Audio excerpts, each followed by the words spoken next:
மாறியிருக்கிறது. தீர்வு காண வேண்டிய தமிழக அரசு தொடர்ந்து போராட்டங்களை தூண்டுகிற நடவடிக்கையில் ஈடுபடுகிறது. குறிப்பாக தேனி மாவட்டத்தில் நாளைய தினம் உண்ணாவிரதம் இருக்க வேண்டிய முல்லை பெரியாறு அணை உரிமைக்கான போராட்டத்திற்கு அனுமதி ரத்து செய்யப்பட்டிருப்பதாக காவல்துறை நிர்பந்தப்படுத்துகிறது. அனுமதி கொடுக்கமையானால் உண்ணாவிரத போராட்டம் அமைதியாக நடைபெறும், இல்லை என்றால் கேரள தேனி சாலையில் சாலை மறியல் போராட்டத்தில் ஈடுபடுவோம். தொடர்ந்து தமிழ்நாட்டில் விவசாயிகள் காவிரி நீரின்றி விவசாயிகள் மிகப்பெரிய பாதிப்புக்கு உள்ளாகியிருக்கிறார்கள்.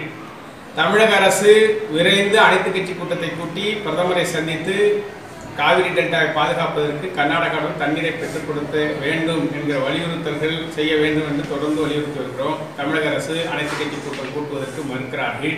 பிரதமரிடம் சென்று தண்ணீரை கேட்பதற்கும் அச்சப்படுகிறார்கள். இந்த சூழ்நிலையில் காவிரி டெல்டாவில் விவசாயிகள் கருகும் பயிரை பார்த்து அதிர்ச்சி, தற்கொலை மரணங்கள் தொடங்கி இருக்கிறது, வேதனை அளிக்கிறது.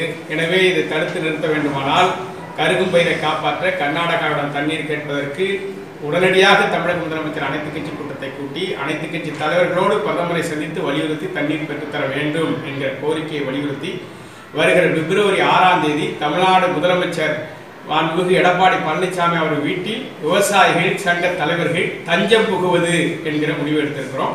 எங்களுக்கு வாழ வழி இல்லை, தற்கொலை செய்து கொள்வதை விட இன்றைக்கு உங்கள் வீட்டிலே தஞ்சம் புகுவதுதான் மேலானது என்கிற அடிப்படையில் அந்த போராட்டத்தை வருகிற பிப்ரவரி 6 சென்னையில் நடத்த இருக்கிறோம்.